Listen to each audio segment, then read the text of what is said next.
Bonjour tout le monde, bienvenue aux Instituts d'été 2025 du Centre Franco. Aujourd'hui, mon nom c'est Louis Hull et aujourd'hui, je suis très heureux de vous souhaiter la bienvenue à la conférence de Monsieur Alain Desrochers. Alors, avant d'aller plus loin, eh bien, je voudrais juste vous dire que laissez-moi vous parler du Centre Franco. Alors, le Centre Franco, c'est un organisme en pleine effervescence. Alors, on travaille au développement, à l'amélioration puis à l'épanouissement de l'éducation en français en Ontario. Est-ce que vous saviez que le Centre Franco existe depuis plus de 50 ans maintenant? Et puis, il est devenu la référence en création de ressources pédagogiques. Il soutient aussi le développement du personnel de l'éducation des 12 conseils scolaires de langue française de l'Ontario, ainsi que du consortium Centre Jules Léger. En plus, ce centre multiservice en éducation compte plus de 150 spécialistes qui ont créé au fil des années une véritable mine d'or en termes de ressources pédagogiques et formation. Pour en avoir consulté plusieurs, je peux vous dire que ce sont des outils formidables qui permettent d'atteindre l'excellence en éducation en français et de faire rayonner la francophonie. Alors, pour y accéder, rien de plus simple, rendez-vous avec votre furteur sur le site web du Centre Franco, soit le centrefranco.ca. Ce matin, le Centre Franco désire remercier le ministère de l'Éducation de l'Ontario qui soutient tous ses projets et programmes grâce à son financement. Maintenant, laissez-moi vous présenter notre conférencier. Monsieur Alain Desrochers a été professeur titulaire à l'Université d'Ottawa jusqu'en juillet 2017. Il a ensuite occupé le poste de directeur scientifique à l'Institut des troubles d'apprentissage de Montréal jusqu'en janvier 2019. Il est actuellement professeur auxiliaire à l'Université d'Ottawa et professeur associé à l'Université du Québec à Montréal. Son expertise professionnelle porte sur les aspects de l'apprentissage de la lecture-écriture suivants, soit les modèles d'apprentissage, les modèles d'enseignement, le développement et l'évaluation de la compétence en lecture-écriture et les modèles de gestion des ressources éducatives axés sur la prévention des difficultés d'apprentissage. Alors, on est très, très heureux aujourd'hui d'accueillir M. Alain Desrochers. Mais juste avant de débuter la conférence, laissez-moi vous donner quelques petites consignes. Hein, quand on est en virtuel, à un moment donné, vous savez que le tout est enregistré et que ça sera rendu disponible au cours des prochaines semaines sur le site du Centre Franco. Durant la conférence, on vous demande de mettre votre micro en sourdine et si vous avez des questions ou des commentaires, d'utiliser la boîte de clavardage. Enfin, on vous demande de ne pas utiliser de module d'intelligence artificielle pour enregistrer le tout automatiquement, cela pour respecter les droits d'auteur. Mon intro est terminée. Il ne me reste qu'à vous souhaiter à tous et à toutes une excellente conférence. Et, M. Desrochers, c'est maintenant à vous. Merci, Monsieur Hall. Je me mets maintenant en mode diaporama. Je reviens un petit peu sur mes pas pour vous souhaiter à mon tour la bienvenue à cet institut d'été du Centre Franco. Je suis très heureux de passer une partie de la journée avec vous, plusieurs minutes. Et je profite également de l'occasion pour remercier la direction, M. Hall et la direction du Centre Franco pour l'organisation de ces instituts d'été et de tout le travail qui se fait au Centre Franco. C'est grâce à eux, en fait, que deviennent disponibles une foule de matériel pour l'enseignement et diverses fonctions en éducation. Et j'en profite aussi pour remercier les peuples autochtones qui partagent avec nous ce territoire où nous nous trouvons actuellement en Ontario. Nous reconnaissons que cette terre partagée par les peuples autochtones nous donne toutes les richesses dont nous avons besoin. Nous reconnaissons les générations qui l'ont parcouru, ceux qui la parcourent présentement, ceux qui vont la parcourir à l'avenir. Les appels à l'action du rapport de la Commission de la vérité et de la réconciliation nous parlent de l'importance de l'éducation à comprendre notre passé et le territoire sur lequel nous habitons, afin que nous puissions cheminer ensemble dans un esprit uni. Et ce matin, nous allons ensemble faire un petit bout de chemin et nous allons aborder le thème du suivi des progrès des élèves en lecture et en écriture. Alors, je commence par, en fait, Monsieur Hull m'a déjà présenté. Tout ce que j'ajouterais, c'est quelques précisions sur ce que je fais maintenant que je suis travailleur autonome ou agent libre. Alors maintenant, j'ai la grande, en fait, c'est une chance énorme de pouvoir faire ce qui m'intéresse en toute liberté. Et je passe une partie importante de mon temps à l'élaboration de dispositifs pour l'enseignement de la lecture et de l'écriture, l'élaboration d'outils d'évaluation pour le pistage des progrès, l'évaluation des difficultés en lecture et en écriture chez les élèves, la formation continue des enseignants et des professionnels de l'éducation, et je poursuis mes travaux de recherche sur la didactique du français, sur l'effet des dispositifs d'enseignement et sur les signes avant-coureurs des difficultés d'apprentissage. Excusez-moi, Monsieur Desrochers, est-ce que les diapos sont supposés d'avancer parce qu'on est encore sur la diapositive du titre et on n'est pas plein écran? OK. OK, je vais arrêter le partage et je vais recommencer. Merci.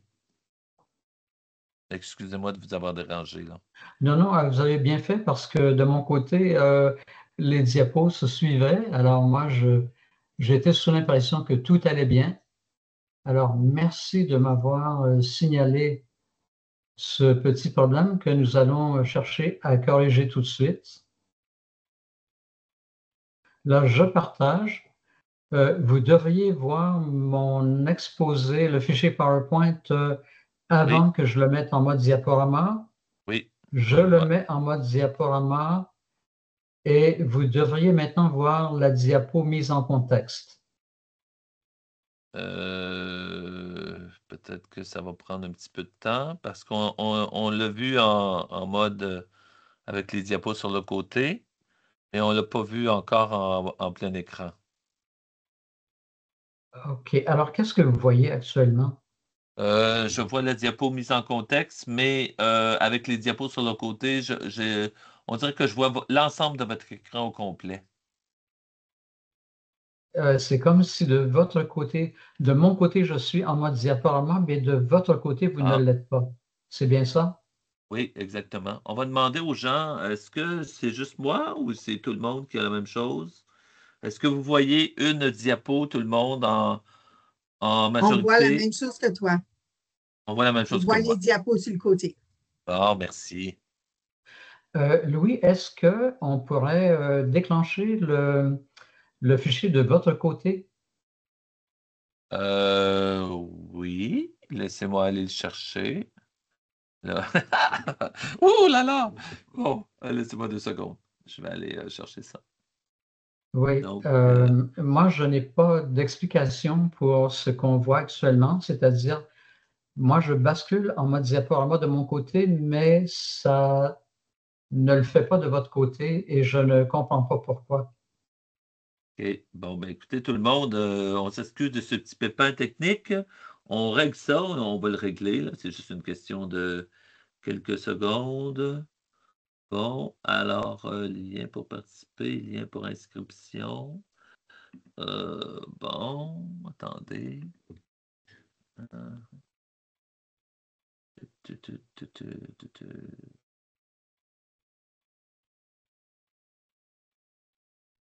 Est-ce que vous pourriez me le renvoyer par courriel? Oui, Euh, je fais ça tout de suite. juste pour m'assurer que j'ai la bonne version. Bon.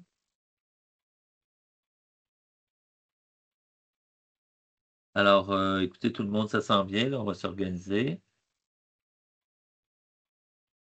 Alors, j'attends le courriel et puis on va pouvoir. Je pense qu'on. Bon, et voilà. Voilà, c'est parti. Parfait. Alors, vous m'avez envoyé ça sur l'adresse du Centre Franco. Euh,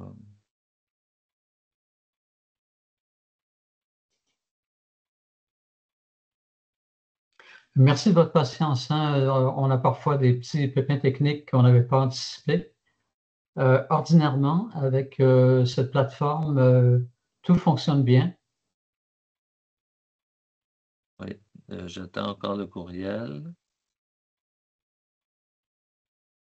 Des fois, dans mon Est ontarien profond, ça prend quelques minutes. Je suis pas loin de vous, moi. Ouais. Alors, peut-être que, écoutez, Oui, regardez, je vais bon, poursuivre. ben c'est ça, Et exactement. Puis quand je serai prêt à partager l'écran, je vous le dirai. Puis j'embarquerai avec oui, vous. je vais m'assurer que le courriel est parti, juste pour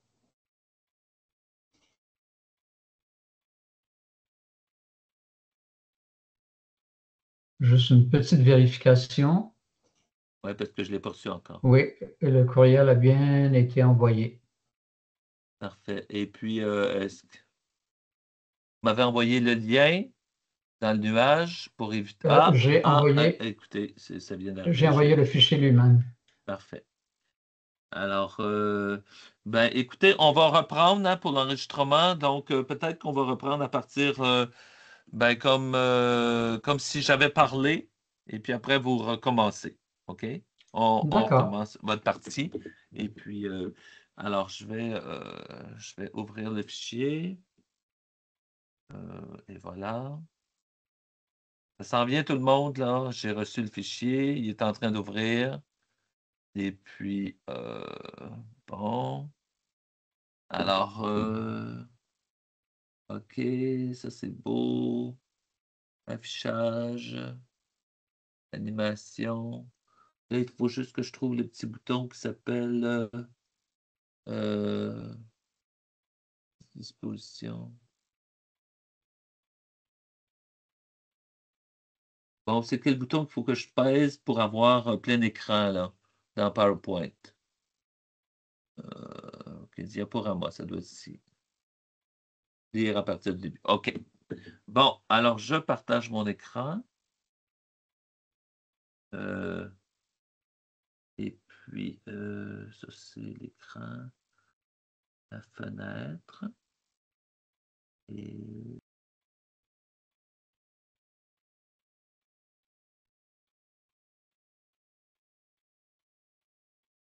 voilà, voilà. Et puis, ça, et lire à partir du début. Hein? Bon, est-ce que vous voyez le tout? Ouais, on voit les diapos, la diapo centrale et les diapos sur le côté.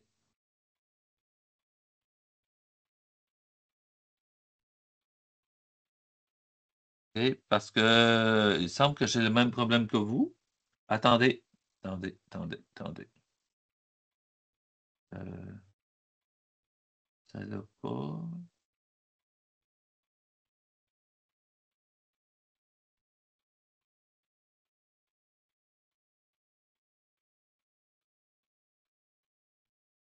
Encore une fois, tout le monde, on s'excuse là.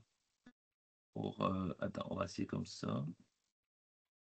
Puis là, je vais partager ça ici. Alors, qu'est-ce que vous voyez en ce moment? En ce moment, on voit la toute première diapo toute seule, sans les diapos sur le côté. Donc, on semble être en mode diaporama. C'est beau. Alors, je vous suis. On va commencer bienvenue. Et puis, c'est parfait. Donc, on y va. Merci. On fait un reset. Et Un alors, reset. quelques secondes, je vais compter jusqu'à 3. Et puis, pour qu'on ait une coupure dans l'enregistrement, puis après ça, on va commencer d'être là. Ça fait 1, Bienvenue à tous et à toutes à cet exposé dans le contexte, dans le cadre des instituts d'été du Centre Franco.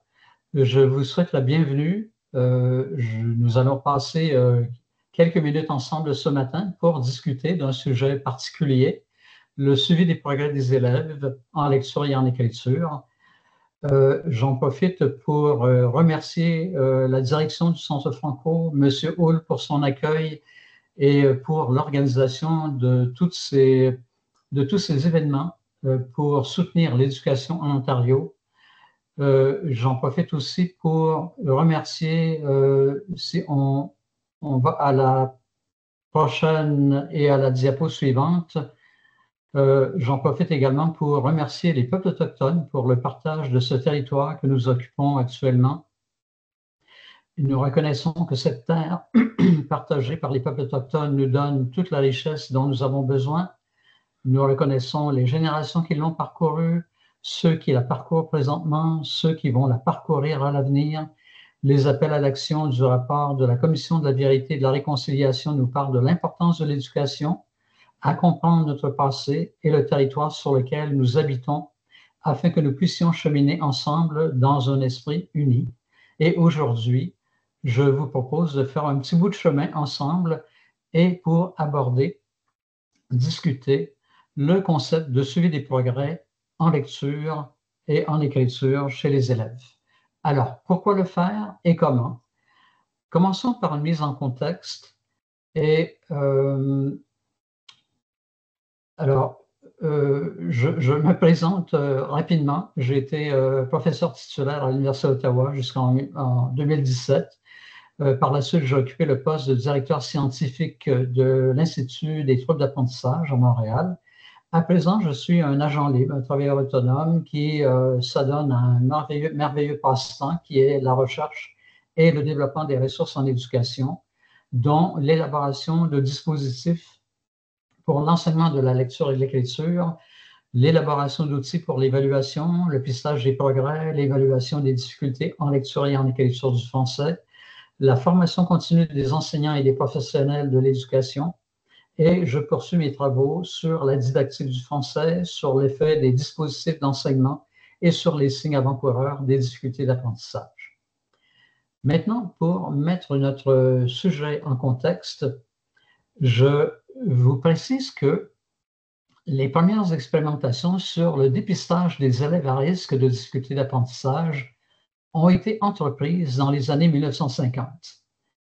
Mais ces expérimentations ne se sont pas poursuivies très longtemps dans le milieu scolaire pour au moins deux raisons.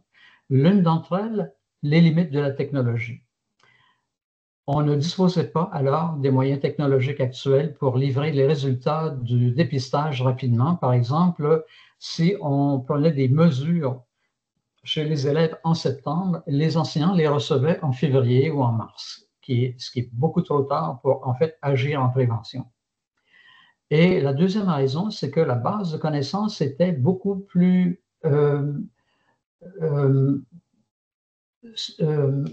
fragile il y a 75 ans qu'aujourd'hui. On ne savait pas alors quoi exactement mesurer, alors qu'aujourd'hui, on a une idée beaucoup plus précise sur les signes avant-coureurs des difficultés d'apprentissage. Donc, on a une bien meilleure idée aujourd'hui des variables, des indicateurs à utiliser dans une opération de dépistage. À la diapo suivante, la situation aujourd'hui, en fait, est différente, mais l'évaluation des habiletés scolaires a encore mauvaise presse pour diverses raisons, notamment une mécompréhension de leurs fonctions, la crainte d'une stigmatisation des élèves et une crainte des conséquences des résultats, comme par exemple la médicalisation de l'éducation ou la prescription abusive de médicaments. Or, il se trouve que l'évaluation en éducation n'a pas à être catégorielle ni à conduire à une médicalisation de l'éducation. Dans le présent exposé, je vais vous proposer une approche très différente, une approche qui s'inscrit dans une culture d'amélioration continue de nos pratiques Et l'approche que je vous propose s'appuie sur une prémisse, c'est-à-dire qu'il est très difficile d'améliorer ce qu'on n'a pas évalué. Alors, dans cet atelier, je vais tenter de répondre à 3 questions. La première, c'est comment situer le suivi ou le dépistage des élèves parmi les divers procédés d'évaluation utilisés en éducation. Deuxième question, quelles sont les fonctions du suivi des progrès et des élèves? Excusez-moi, on demande à tout le monde, s'il vous plaît, de mettre vos micros en sourdine pour la conférence. Merci, ça va aller mieux comme ça. Excusez-moi, on peut continuer. Oui, merci. Donc, la deuxième question, quelles sont les fonctions du suivi des progrès? C'est la section la plus importante de l'exposé. Et la troisième question, comment s'y prend-on pour élaborer une trousse de suivi des progrès en lecture et en écriture? Ce que je vous propose, naturellement, n'est pas un cours de 45 heures sur l'évaluation des progrès des élèves. J'aimerais toutefois vous donner un aperçu pour vous aider, pour vous situer sur les grandes étapes d'élaboration d'une trousse de suivi des progrès. Alors, pour aborder ces questions, nous allons entrer tantôt par la porte des destinataires des résultats, à qui les résultats de ces évaluations sont destinés. À la prochaine diapo, je vous résume ce que vous serez en mesure de faire à la suite de cet exposé, notamment insérer le dépistage des élèves à risque dans un cadre plus large, celui des procédés utilisés en éducation pour suivre les progrès des élèves dans une perspective d'amélioration continue de votre conseil scolaire, distinguer les différentes fonctions du suivi des progrès des élèves et, troisièmement, comprendre les principales étapes de la construction d'une trousse de suivi des progrès et, du coup, de mieux comprendre les caractéristiques de la trousse de suivi qui a peut-être été adoptée par votre conseil scolaire. Examinons maintenant les principaux procédés d'évaluation utilisés en éducation selon le destinataire des résultats. Si vous prenez par exemple le cas des ministères de l'Éducation, qu'est-ce que les ministères de l'Éducation en général veulent savoir au sujet des élèves? En général, les ministères veulent mener une évaluation sommative ou une évaluation certificative et évaluer plus précisément, les compétences globales chez les élèves. Alors, ce qu'on fait en général dans une évaluation ministérielle, c'est qu'on évalue une compétence assez complexe et la question à laquelle on cherche à répondre, c'est est-ce que les élèves réunissent les habiletés nécessaires pour résoudre la situation problème qu'on leur a présentée?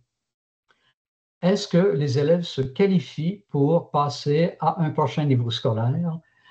Ce sont les questions auxquelles on cherche à répondre et en même temps de se servir des résultats pour assurer une régulation du système éducatif. Les enseignants et les enseignants ressources et les autres spécialistes en éducation, les directeurs d'établissement, les gens qui participent aux communautés d'apprentissage professionnel posent une question différente. Ces professionnels de l'éducation sont plutôt intéressés à suivre le progrès des élèves et à examiner des habiletés particulières, c'est-à-dire qu'ils abordent l'apprentissage dans une approche qu'on appelle componentielle, c'est-à-dire une approche qui décompose la compétence globale en ses habiletés particulières. Et ces évaluations servent notamment à dresser un portrait de classe, à assurer la régulation de l'enseignement, à dépister les élèves à risque et à guider la dispensation pédagogique. Je vais revenir sur toutes ces fonctions plus en détail tantôt. Maintenant, parlons des enseignants ressources, des orthopédagogues et des orthophonistes. Dans leur cas également, on s'intéresse aux habiletés particulières des élèves, au développement des habiletés particulières dans une approche componentielle et afin de faire une analyse plus fine, beaucoup plus fine des habiletés de manière à pouvoir former des groupes à besoins, de guider des interventions plus intensifiées.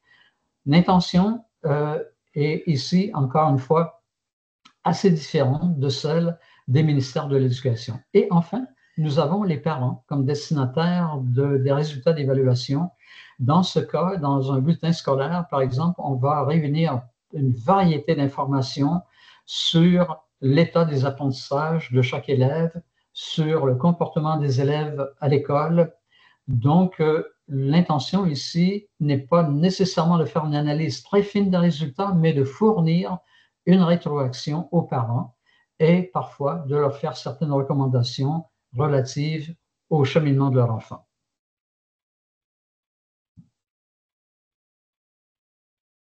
À la suivante, nous amorçons la définition du suivi des progrès. Donc, le suivi des progrès est défini comme, dans la prochaine diapo, comme ce que les enseignants font depuis toujours, c'est-à-dire de suivre l'évolution des apprentissages, mais on le fait ici dans une version plus systématique. Il s'agit donc d'une collecte de données menée à l'aide d'épreuves centrées sur des habiletés qui peuvent faire partie des acquis antérieurs chez les élèves ou des habiletés qu'on cherche à développer par l'enseignement. L'objectif général est simplement de nous donner les moyens de mieux connaître les élèves, de suivre leur évolution, et on le fait par des entretiens individuels ou des épreuves collectives pour l'orthographe, par exemple, ou la rédaction textuelle. On utilise des outils qui révèlent des informations plus précises et plus sûres que les observations informelles qu'on peut mener en classe. Et les épreuves qu'on utilise peuvent être chronométrées. C'est le cas notamment des épreuves de la batterie Cadence Reading qui est utilisée dans plusieurs conseils scolaires en Ontario. Mais ces épreuves n'ont pas à être chronométrées. Ce n'est pas une nécessité. Parfois elles le sont, parfois elles ne le sont pas. Examinons maintenant à la prochaine diapo les caractéristiques typiques des épreuves utilisées pour le suivi des progrès.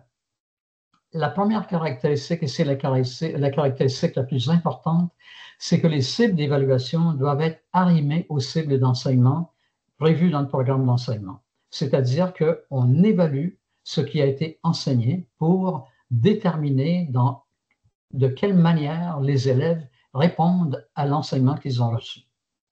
Deuxième caractéristique, on assure la qualité technique de l'instrumentation, c'est-à-dire que les mesures doivent répondre à aux critères de fidélité et de validité et assurer une faible marge d'erreur. Et ça, c'est assez important dans le dépistage des élèves à risque. On ne veut pas faire d'erreur dans le dépistage des élèves. On ne veut pas dépister des élèves qui effectivement ne sont pas à risque ou de rater des élèves qui effectivement sont à risque.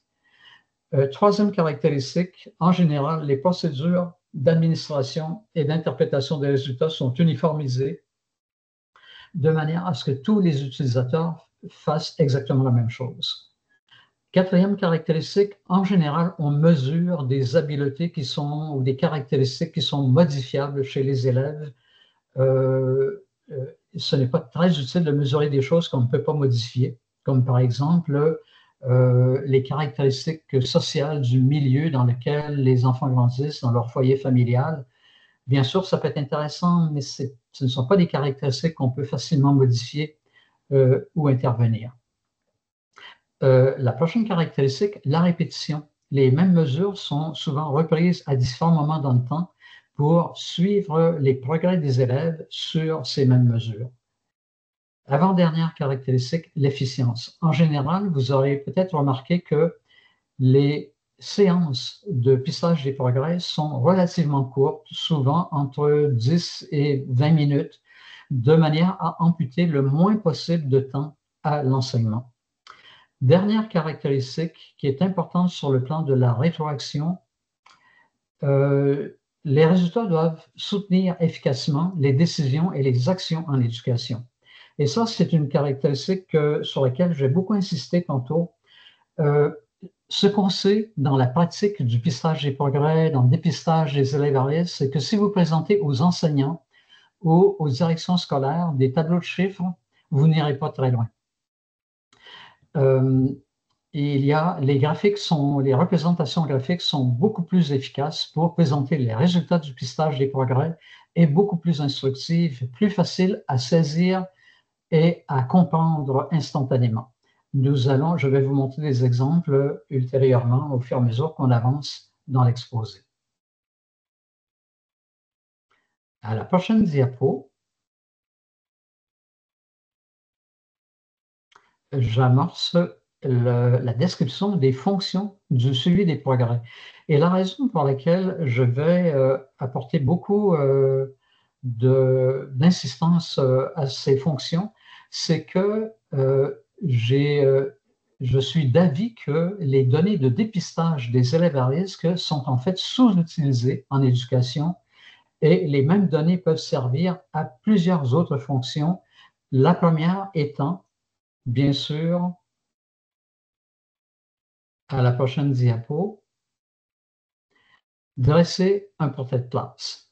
Alors, le portrait de classe nous offre une vue d'ensemble de l'état des savoirs, des savoir-faire des élèves relativement à une sphère d'apprentissage particulière, à des moments particuliers dans le temps.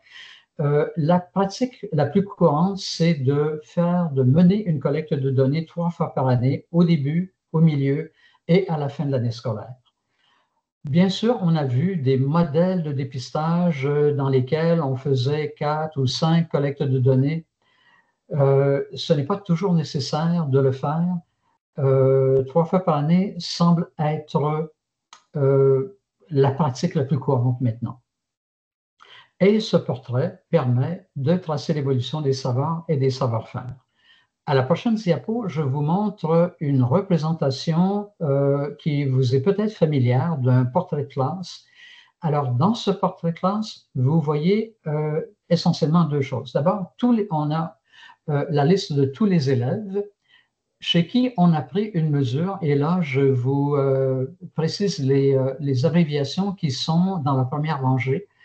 Alors, T2 et T3 font référence au moment de l'année où la mesure a été prise, au temps 2, au temps 3, et le nom de l'indicateur qu'on a utilisé, comme par exemple le décodage des graphèmes, le décodage des pseudomots, le décodage des mots, la fluidité de la lecture orale en termes de nombre de mots lus par minute, la segmentation phonémique, l'orthographe, lorsqu'on calcule le nombre de graphèmes orthographiés correctement. Et ce que vous voyez également dans ce portrait de classe, et je vais y revenir dans une autre fonction tantôt, ce sont des codes de couleurs qui nous indiquent le rang centile où se situent les élèves par rapport à l'ensemble du conseil scolaire ou par rapport à un groupe d'école. Alors, vous voyez ici un portrait qui est assez typique, c'est-à-dire que la majorité des élèves sont dans le vert, c'est-à-dire que leur évolution dans le temps, l'évolution de leurs apprentissages est normale, ne présente pas d'inquiétude. Vous voyez quelques élèves dans le jaune. Ces élèves présentent certaines faiblesses, non critiques, mais ce sont des élèves qu'on surveille. Et en rouge, vous voyez les élèves qui sont aux prises avec des difficultés d'apprentissage. Et vous voyez dans la dernière rangée un élève, en fait, qui est en difficulté depuis le début de l'année scolaire et auprès de qui on aurait intérêt à intervenir. Alors, ce portrait de classe nous donne donc une vue d'ensemble et nous apporte des informations très instructives. À la prochaine diapo, je vous montre une manière différente de présenter le résultat. Alors, dans ce cas-ci, vous voyez dans chacun des tableaux, je vais commencer par le tableau qui se trouve à l'extrême gauche, vous voyez la répartition des élèves en maternelle 5 ans dans le système québécois. Et on a ici mesuré le son des lettres, la mesure dans laquelle les élèves sont capables de nous donner le son des 25 lettres sonores de l'alphabet. Et vous voyez dans ce cas-ci que, étant donné qu'il n'y a pas de pré-maternelle généralisée au Québec, la plupart des élèves, en fait, connaissent très peu le son des lettres. En même temps, vous avez quelques élèves qui en connaissent beaucoup, mais la vaste majorité en connaissent très peu. On reprend notre évaluation au milieu de l'année lorsqu'on a étudié 13 des 25 lettres à prononcer. Et là, vous voyez que la dissolution a complètement changé. Mais ce graphique vous montre que la moyenne se situe autour de 10, 12 sons maîtrisés par les élèves. Mais vous avez encore des élèves qui ont fait très peu d'apprentissage comparativement à ce qui a été enseigné. Et à l'autre extrémité, vous voyez des élèves qui en savent beaucoup plus que ce qui a été enseigné. Et à la fin de l'année scolaire, vous voyez que la majorité des élèves maîtrisent en moyenne autour de 22-23 sons sur 25. Donc, notre intervention a eu l'effet attendu sur la majorité des élèves, mais ce graphique vous montre qu'on a quelques élèves qui n'ont pas fait les apprentissages attendus, sachant que l'intervention a été quand même efficace pour la majorité des élèves. Alors, c'est une façon différente de visualiser les résultats. La prochaine fonction, c'est le dépistage universel des élèves à risque. Alors, il s'agit d'une opération de collecte de données, encore là, auprès de tous les élèves d'une cohorte, afin de repérer les élèves qui peinent à réaliser les apprentissages attendus. Et ici, on distingue souvent deux formes de dépistage, ce qu'on appelle le dépistage universel précoce, qu'on pratique en maternelle, au jardin, au début de la première année, et le dépistage universel périodique par la suite qu'on pratique 3 fois par année.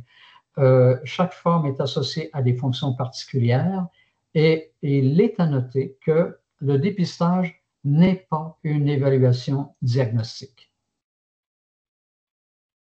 À la diapo suivante, je précise ce qu'on entend par dépistage universel. Alors, ce dépistage est une collecte de données qui sert à déceler très tôt, à la maternelle ou au jardin, les signes avant-coureurs des difficultés d'apprentissage futures dans le parcours scolaire des élèves et d'examiner l'état des acquis avant le début de la scolarisation formelle et de faciliter la planification de l'enseignement. Le choix des indicateurs dans ce type de dépistage est typiquement guidé par des études longitudinales dans lesquelles on a pris des mesures très tôt chez les élèves qu'on a mis en relation avec le rendement futur des élèves en lecture ou en écriture. Donc, on a établi ce qu'on appelle leur validité prédictive. Et à la prochaine diapo, je vous montre un exemple pour vous illustrer une manière de le faire. Dans cet exemple qui provient des travaux de Hugh Katz, qui s'est beaucoup intéressé à la prédiction des difficultés d'apprentissage chez les apprentis lecteurs. Il a, dans cette étude, mesuré à la maternelle la connaissance des lettres, la conscience phonologique, la dénomination rapide des objets et des aspects du vocabulaire oral, du langage oral, notamment le vocabulaire et les habiletés narratives, qu'il a mis en relation avec la capacité des élèves de lire un texte, lire des mots oralement en deuxième année et comprendre un texte en troisième année. Et ce qu'il montre, et vous le voyez par les flèches qui sont en noir, la connaissance des lettres et la conscience phonologique est étroitement liée à la capacité des élèves à lire des mots en deuxième année. Et la capacité de lire des mots en deuxième année est le prédicteur le plus fort de la compréhension en lecture en troisième année. La dénomination rapide des objets est également liée à la compréhension en lecture en troisième année, ainsi que ces mesures de langage oral, dont le vocabulaire et les habiletés narratives. En général, le vocabulaire est assez peu corrélé avec la capacité de lire des mots oralement. Le vocabulaire intervient en général lorsque le décodage est assez bien maîtrisé et il est surtout associé à la compréhension en lecture ainsi que les habiletés narratives. À la prochaine diapo, nous revenons sur le dépistage périodique. Alors ici, il s'agit d'un suivi réalisé, comme je vous l'indiquais tantôt, à l'aide de 3 collectes de données. La première collecte au début de l'année scolaire sert à mesurer les acquis et nous donner une idée de où se situe, qu'est-ce que les élèves ont maîtrisé avant le début, au tout début d'une année scolaire. Et ça, c'est une information qui est très utile pour la planification de l'enseignement, pour s'assurer de ne pas enseigner des choses qui sont inatteignables pour les élèves parce que les acquis ne sont pas solides. Au milieu de l'année, c'est l'occasion de vérifier la réponse des élèves à l'enseignement, de repérer les élèves qui affrontent des difficultés d'apprentissage et guider l'élaboration d'un programme d'intervention préventive ou rééducative. À la fin de l'année scolaire, c'est également une occasion de vérifier la réponse des élèves à l'enseignement effectué depuis le mois de janvier et aussi évaluer l'effet des programmes d'intervention et pour aussi dresser un bilan des apprentissages réalisés depuis le début d'année scolaire chez chacun des élèves. Je vais vous montrer un exemple au fur et à mesure qu'on avance. La troisième fonction, c'est une fonction dont on parle trop peu, à mon avis, et c'est la régulation de l'enseignement. Les données sur le dépistage, le suivi des progrès sont très utiles pour guider l'enseignement. Ces données peuvent notamment nous révéler les sites d'apprentissage qui ont été atteints par les élèves, celles qui sont difficiles pour les élèves, et cette forme de rétroaction est particulièrement utile pour guider l'amélioration de l'enseignement chez les enseignants individuels, mais également dans le contexte des communautés d'apprentissage professionnel. Ces données peuvent constituer un moteur très efficace dans les discussions qui entourent le travail des communautés d'apprentissage professionnel. À la prochaine diapo, je vous montre un exemple d'informations qu'on peut tirer des données de pistage et progrès pour nous éclairer sur les apprentissages. Alors ici, je vous montre le résultat, le niveau de maîtrise du son de chacune des lettres de l'alphabet à la maternelle 5 ans au milieu de l'année scolaire. Alors, on a dans le dispositif qu'on a utilisé ici, qui est la forêt de l'alphabet, on a étudié le I, le O, le U jusqu'au E. Et vous voyez que pour ces lettres, le niveau de maîtrise du son des lettres est assez élevé, mais pas de manière uniforme. Vous voyez que certains sons sont beaucoup mieux maîtrisés, comme le O par 90% des élèves, mais le A et le V sont maîtrisés par un pourcentage plus faible des élèves. Et ça, c'est intéressant parce que lorsqu'on voit des faiblesses généralisées pour certaines lettres, ça devient une occasion pour retravailler l'enseignement et retravailler les activités d'apprentissage. Ce que le graphique à gauche nous révèle également, c'est que certaines lettres qui n'ont pas encore étudié par les élèves sont quand même connues par certains élèves. Donc, certains élèves ne partent pas de zéro et connaissent déjà certaines lettres, même lorsqu'elles n'ont pas encore été enseignées. Et dans le panneau de droite, là, vous voyez le profil à la fin de l'année scolaire. On voit que les lettres enseignées dans la première moitié de l'année ont été consolidées et sont maîtrisées à plus de 90%. Et les autres lettres ont fait l'objet d'un apprentissage important et on observe encore là des différences entre les lettres. Certaines lettres sont mieux maîtrisées que les autres. Donc, une occasion de jeter un regard sur l'efficacité de l'enseignement et de retravailler l'enseignement pour des lettres particulières. À la prochaine diapo, je vous montre un exemple similaire et cette fois-ci, je vous montre la maîtrise du son des graphèmes fondamentaux à la fin de la première année du primaire. Et là, vous voyez dans ce graphique que grâce au dispositif qu'on a utilisé, le son des consonnes est largement maîtrisé pour la plupart des consonnes à plus de 90%. Et les consonnes qui sont moins bien maîtrisées, comme le GN, le QU ou le CCD, sont en fait des graphèmes consonantiques qui sont moins utilisés dans la langue et qui ont moins eu l'occasion d'être consolidés par la pratique de la lecture. Dans le graphique suivant, je vous montre le même type de graphique, mais cette fois-ci pour les voyelles. Et si vous ne l'avez pas remarqué, c'est une observation qu'on fait de manière assez systématique que les voyelles sont plus difficiles à maîtriser en français que les consonnes. Vous voyez que les voyelles comme I, A, E, O sont maîtrisées par pratiquement la totalité des élèves, mais qu'on a des graphèmes vocaliques qui sont plus difficiles à maîtriser, comme le E accent circonflexe, N, A, I, E, N, A, N. Et la raison, c'est que plusieurs de ces graphèmes ont en fait des prononciations différentes et ou qu'ils ont une fréquence d'occurrence qui est relativement faible dans les mots du français, comme par exemple E, O, E, U. Alors, ces informations, en fait, elles sont vraiment très utiles pour travailler l'enseignement lorsqu'on sait que certains graphèmes, par exemple, sont plus difficiles à apprendre et à maîtriser. Dans la prochaine diapo, je vous montre un exemple d'évaluation d'impact d'un programme d'intervention. Alors, dans ce premier graphique, je vous montre l'état de maîtrise du son des lettres de l'alphabet à la maternelle 5 ans et chez des élèves québécois. Et vous voyez que ici, la majorité des élèves connaissent le son de très peu de lettres. Plusieurs d'entre eux, en fait, ont un score de 0 et il n'y a que quelques élèves qui ont un score relativement élevé dans cette épreuve.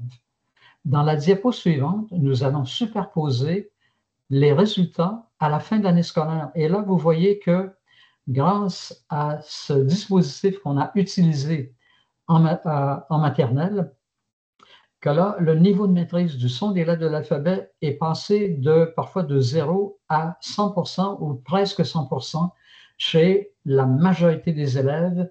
Il n'y a que quelques élèves chez qui on n'a pas réussi à atteindre le résultat typique de la plupart des élèves, mais pour la plupart des élèves, en fait, on a presque atteint la maîtrise du son des lettres de l'alphabet. Alors, vous voyez ici une démonstration assez éloquente de l'impact de ce dispositif, puisqu'on l'examine non pas sur le plan du score moyen des élèves, mais on regarde chacun des élèves dans cette représentation graphique. Et ça, on peut le faire pour plusieurs habiletés dans une opération de pistage des progrès. À la fonction suivante, là, je vous montre une autre façon de travailler avec les données de pistage des progrès. Dans ce graphique, chacun des points représente un élève. Et ce qu'on a fait chez ces élèves de deuxième année, c'est qu'on a situé les élèves par rapport au nombre de mots lus correctement dans la lecture d'un texte et le nombre de mots lus par minute. Et ce que ce graphique vous montre, et ça c'est un profil, c'est un patron qu'on observe à répétition quand on fait ce croisement de données, on voit que tant et aussi longtemps que les élèves n'ont pas atteint un niveau de justesse de reconnaissance des mots de 90%, les élèves peinent à excéder une fluidité de plus de 40 mots par minute. C'est lorsque les élèves deviennent capables de décoder un texte à 86% d'exactitude que la fluidité se met à se développer. Et vous voyez qu'au début de la deuxième année, on a déjà des élèves dans cet échantillon qui peuvent lire plus de 80 mots par minute jusqu'à plus de 100 mots par minute.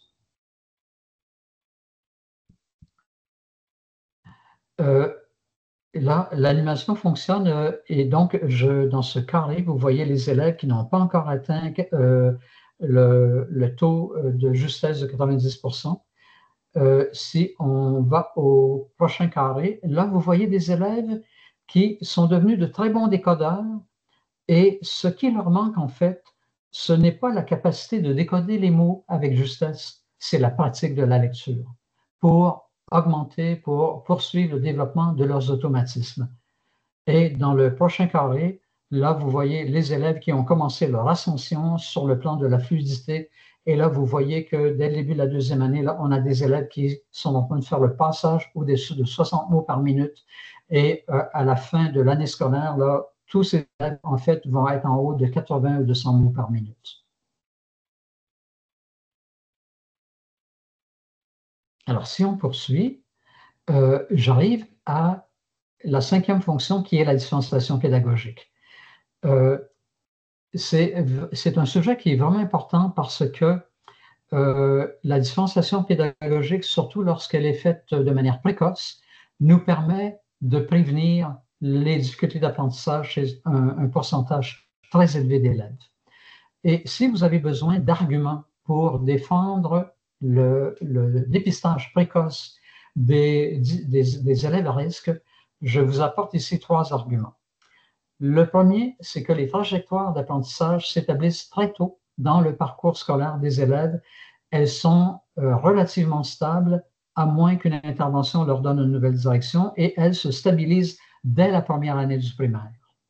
La deuxième raison, c'est que sans prise en charge de ces élèves qui présentent des difficultés, au palier 2 ou au palier 3 de l'approche de la réponse à l'intervention, l'écart entre les élèves faibles et leurs pairs dans la classe va augmenter progressivement au fil du parcours scolaire.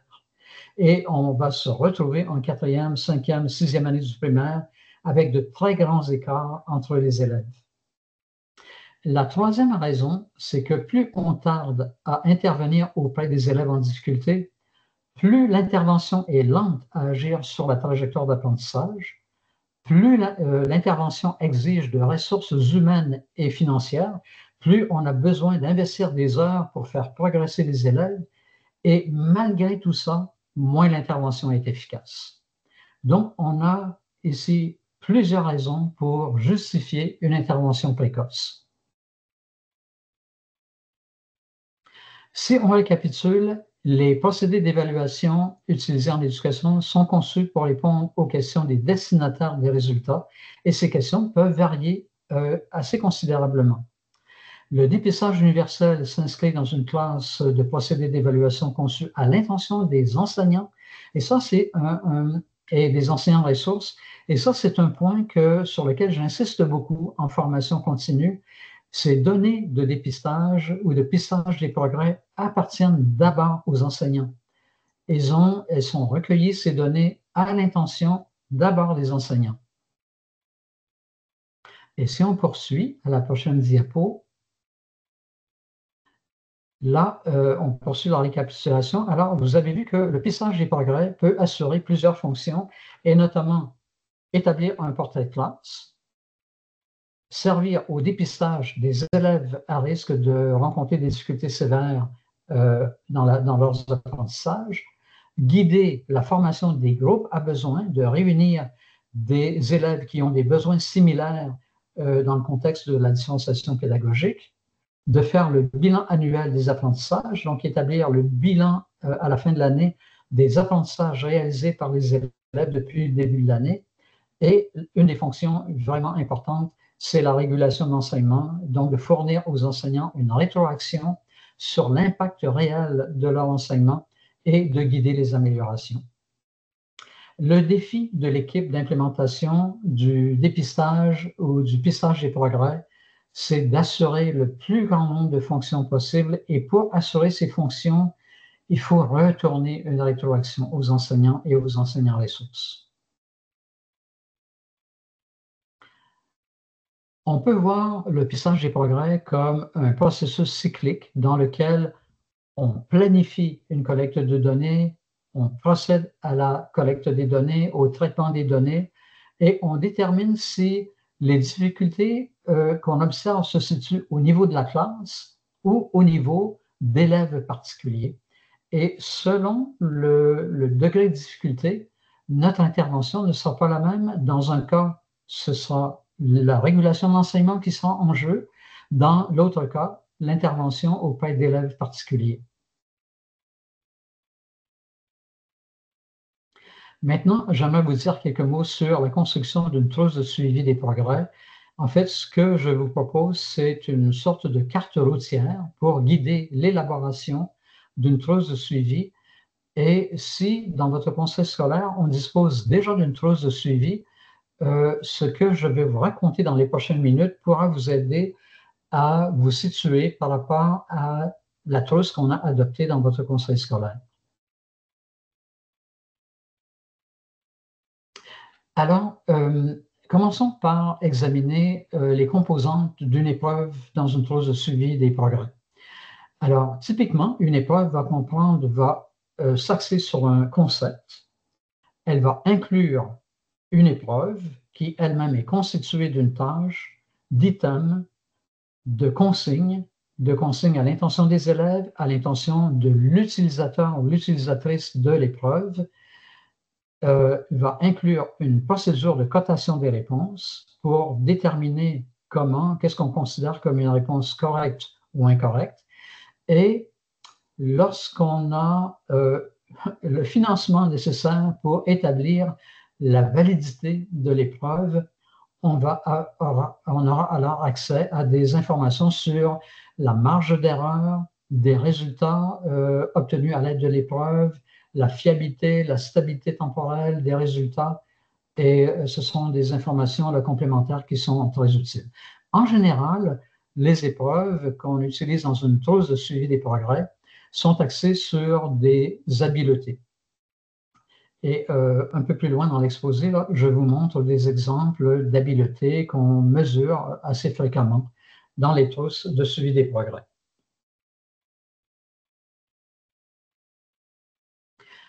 À l'étape 1, il s'agit de spécifier les habiletés qu'on souhaite mesurer.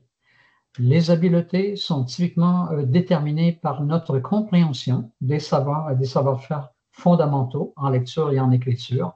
Et ça inclut, par exemple, l'analyse phonologique, le décodage phonologique, la lecture orale de passage de texte, le vocabulaire oral, le vocabulaire orthographique, la compréhension de l'écrit, littéral ou par inférence, la grammaire, la morphologie des mots, la syntaxe, le développement des automatismes, la fluidité, la prosodie.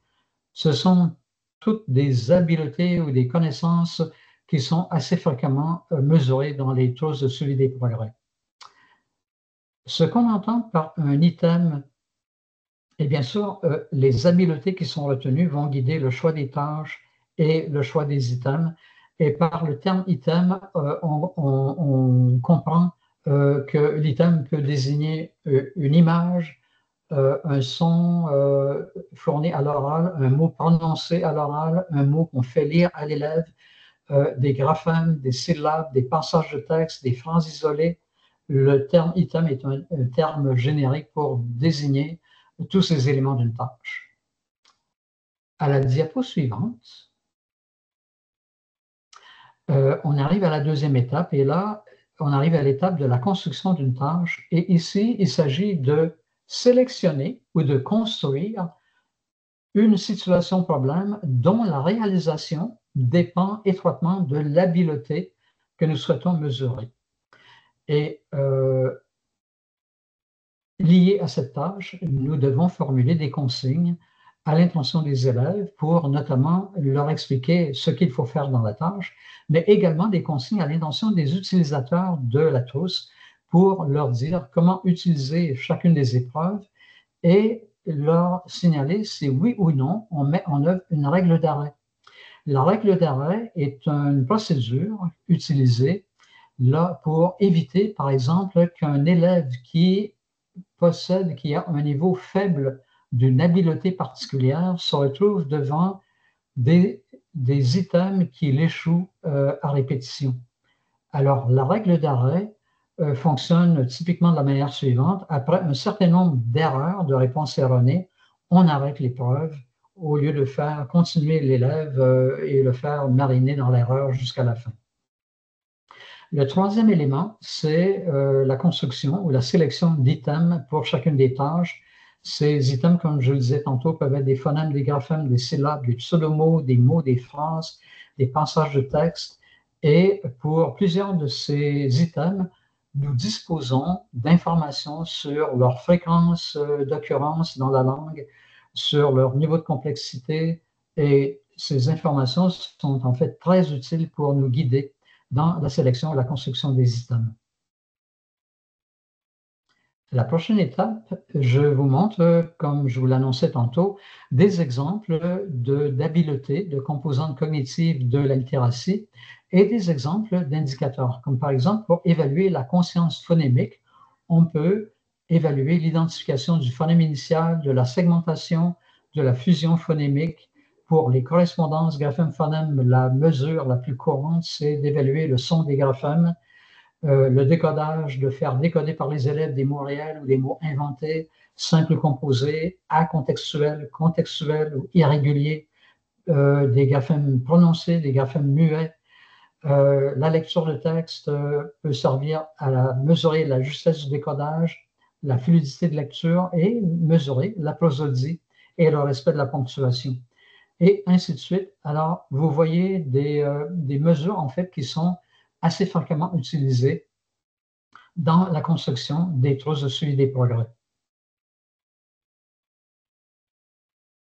La troisième étape consiste à formuler une règle de cotation, c'est-à-dire une règle qui nous permet de préciser les critères qui servent à déterminer si la réponse est correcte ou incorrecte. Pour la plupart des indicateurs que je vous mentionnais dans la diapo précédente, il est assez facile de déterminer la règle de cotation.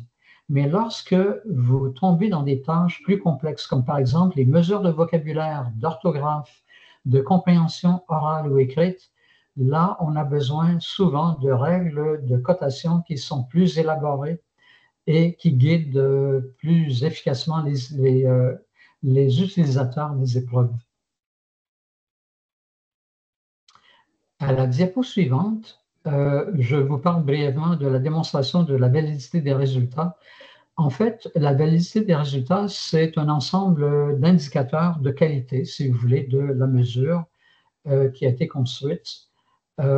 Et toutes les mesures qui sont utilisées pour le pistage des progrès en Ontario et dans d'autres provinces canadiennes n'ont pas nécessairement fait l'objet d'une étude de la validité des résultats pour la simple raison que c'est une étape qui est plus technique, plus laborieuse, mais surtout plus coûteuse.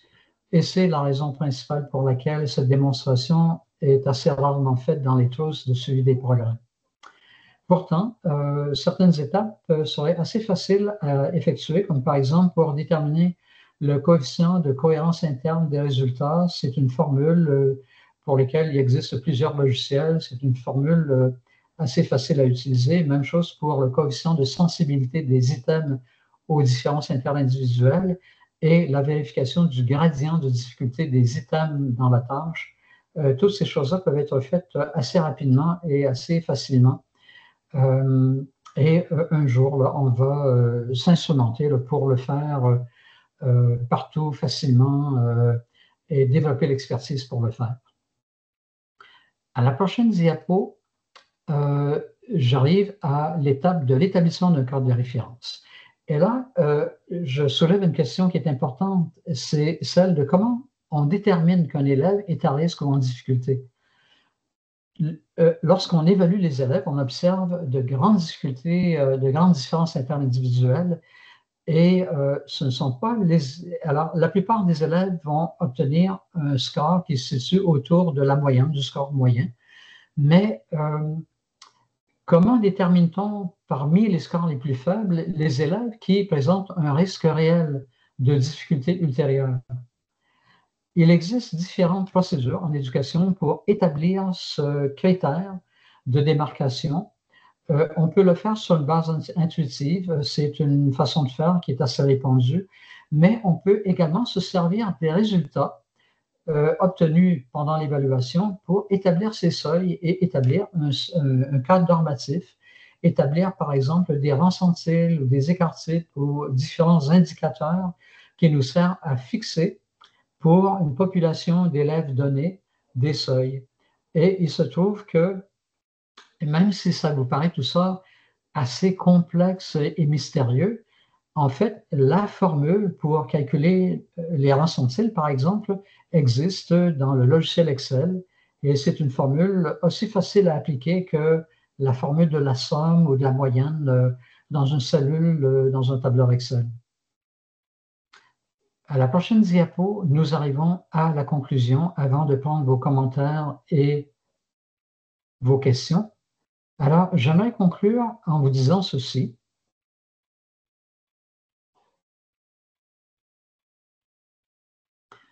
Quoi retenir? Alors, par rapport aux trois questions que je vous posais tantôt, par rapport à la première question, on a vu que la forme et le contenu des outils d'évaluation, ainsi que l'utilisation des résultats, dépendent très étroitement des objectifs poursuivis par leurs destinataires.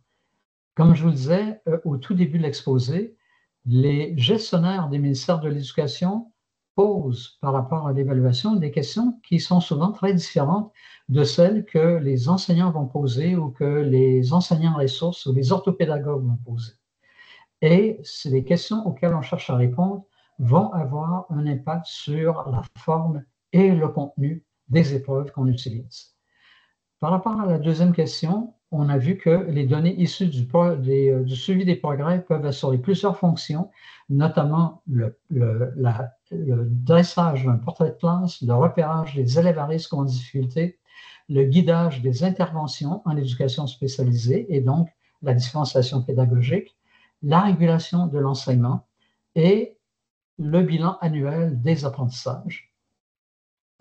À la troisième question, j'ai voulu vous donner une vue d'ensemble des grandes étapes dans la construction d'une trousse de suivi des progrès, que vous soyez appelé à en construire un jour ou bien à porter un regard nouveau sur la trousse qui a été adoptée par votre conseil scolaire. Vous avez vu que dans les grandes étapes, on trouve la spécification des habiletés que nous souhaitons mesurer, la construction des tâches avec ses items et ses consignes, la formulation des règles de cotation, la démonstration de la validité des résultats et l'établissement d'un cadre de référence pour faciliter l'interprétation des résultats.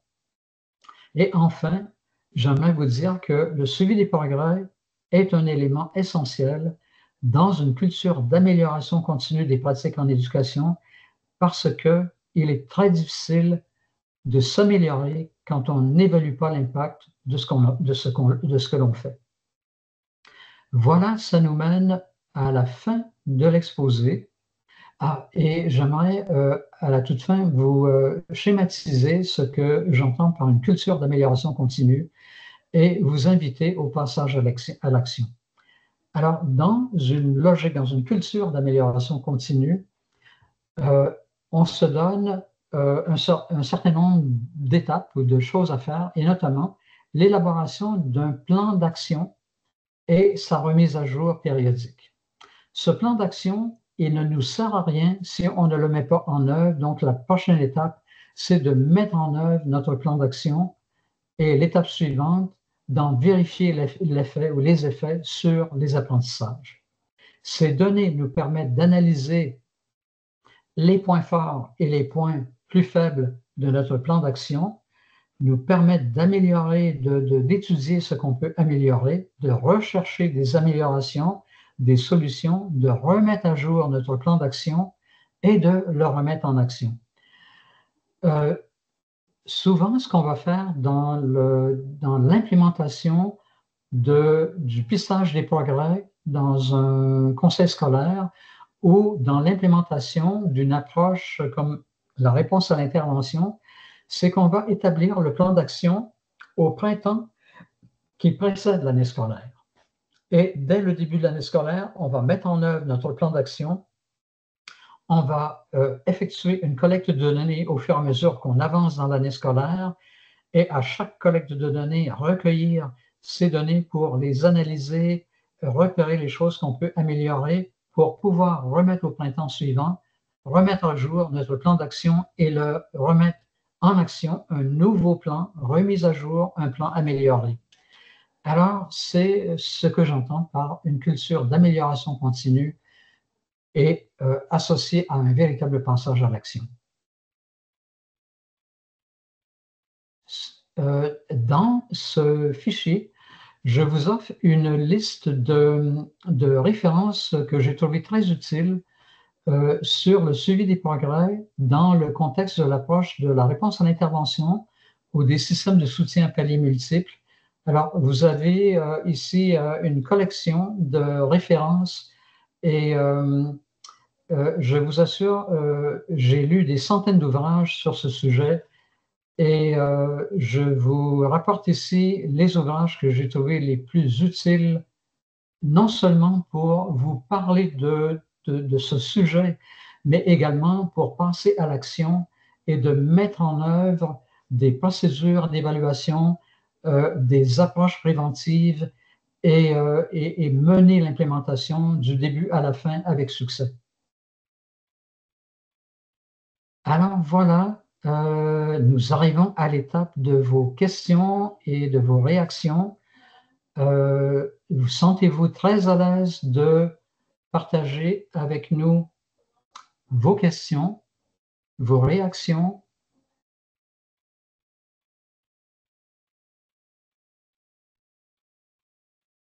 Et oui, alors moi j'en profite, Monsieur Desrochers, pour vous remercier pour cette conférence. Bon, je vais allumer ma caméra. Donc, merci beaucoup pour cette conférence. Oui, j'invite tout le monde à mettre vos questions dans la boîte de clavardage. Et moi, pendant ce temps-là, je vais arrêter l'enregistrement et je vous reviens dans quelques instants. Voilà. Louis, si je clique sur le clavardage,